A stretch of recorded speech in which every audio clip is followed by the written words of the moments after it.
नमस्कार दोस्तों। बिहार विधानसभा चुनाव के बाद बदले बदले से मौसम में बिहार की राजनीति अचानक ही बदलती हुई दिखने लगी। तो एक नाम का जिक्र भी अचानक ही बढ़ गया। वो नाम है जेडीयू के नेता आरसीपी सिंह का।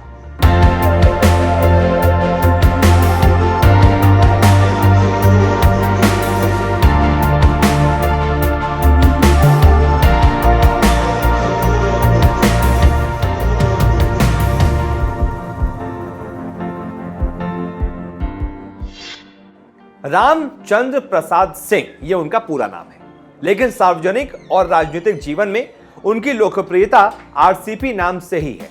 आरसीपी उत्तर प्रदेश काडर के पूर्व आईएएस अधिकारी रहे, फिर जेडीयू की राजनीति में रमते हुए नीतीश कुमार के काफी करीबी बन गए, राज्यसभा का रास्ता भी नापा और अब नीतीश कुमार ने उन्हें एक तरह से उत्तराधिकारी चुन लिया है और ऐलान कर दिया है कि जनता दल यूनाइटेड के अगले राष्ट्रीय अध्यक्ष आरसीपी सिंह ही होंगे। जेडीयू के नेता और समर्थक जानते हैं कि आरसीपी किस तरह से पार्टी में अपनी दावेदारी को बनाए हुए थे। कोरोना काल में जब पार्टी की वर्चुअल बैठक का दौर जून महीने में चल रहा था, तब लोकसभा में संसदीय दल के नेता राजीव रंजन उर्फ लल्लन सिंह के मौजूद रहने के बावजूद भाषण देने का जो क्रम बनता था, उसमें नीतीश कुमार से ठीक पहले आरसीपी सिंह भाषण देते थे और कहा जाता है कि यह सब नीतीश कुमार के इशारे पर ही होता था। बिहार के जिस जिले से नीतीश कुमार आते हैं, आरसीपी सिंह भी बिहार के उसी नालंदा जिले के रहने वाले हैं। दोनों स्वजातीय हैं, यानी दोनों कुर्मी जाति से आते हैं। आरसीपी की पढ़ाई लिखाई पहले नालंदा, फिर पटना और फिर जाकर दिल्ली से हुई। पटना साइंस कॉलेज से बीए हिस्ट्री ऑनर्स हैं। हाई स्कूल की पढ़ाई नालंदा जिले के ही हुसैनपुर से की। उनकी सियासी कहानी साल 2010 से शुरू होती है। कहते हैं कि वक्त के साथ साथ अपनी समझ से आरसीपी सिंह काफी जल्द नीतीश कुमार के बेहद करीब आ गए। नीतीश इसलिए भी आरसीपी को पसंद करते हैं क्योंकि वो पूर्व आईएएस रह चुके हैं। यह भी एक कारण है कि देखते ही देखते पार्टी में आरसीपी की गिनती नंबर 2 वाले ओहदे पर होने लगी। जब नीतीश कुमार से करीबी बढ़ी तो नीति निर्धारकों में भी आरसीपी का नाम लिया जाने लगा।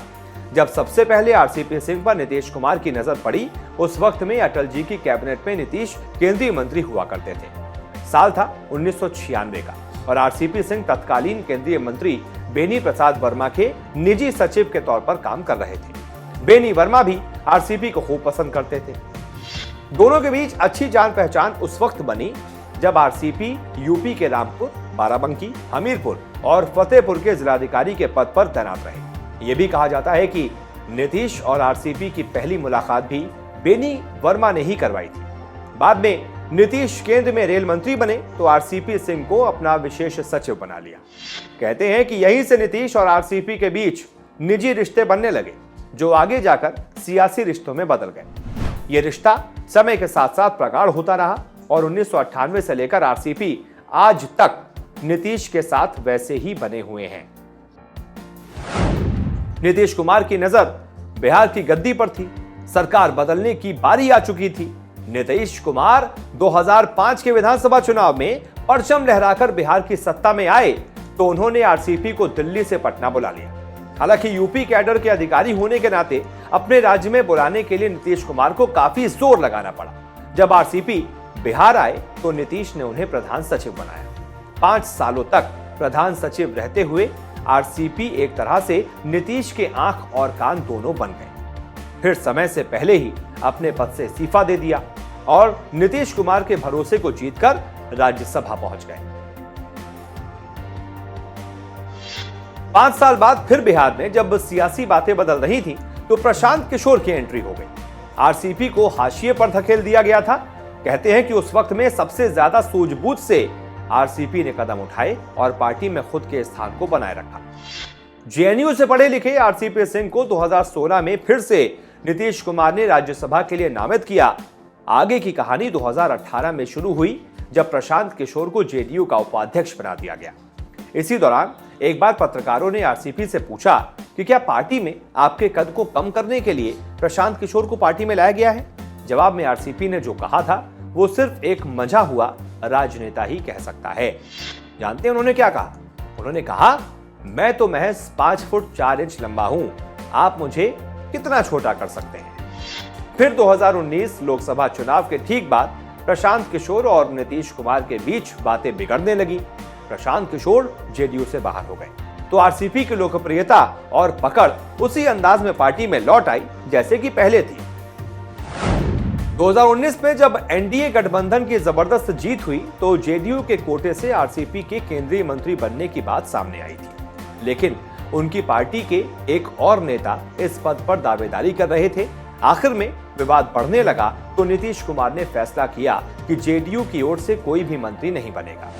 तमाम उतार चढ़ाव और सियासी उथल पुथल के बाद भी नीतीश और आरसीपी को जानने वाले जानते हैं कि दोनों की आपसी केमिस्ट्री ऐसी बन गई है कि एक के बिना दूसरे का काम किसी भी तरह से नहीं चल सकता। अब तक नीतीश कुमार की हर तरह की मदद के दम पर आरसीपी आगे बढ़ते रहे हैं।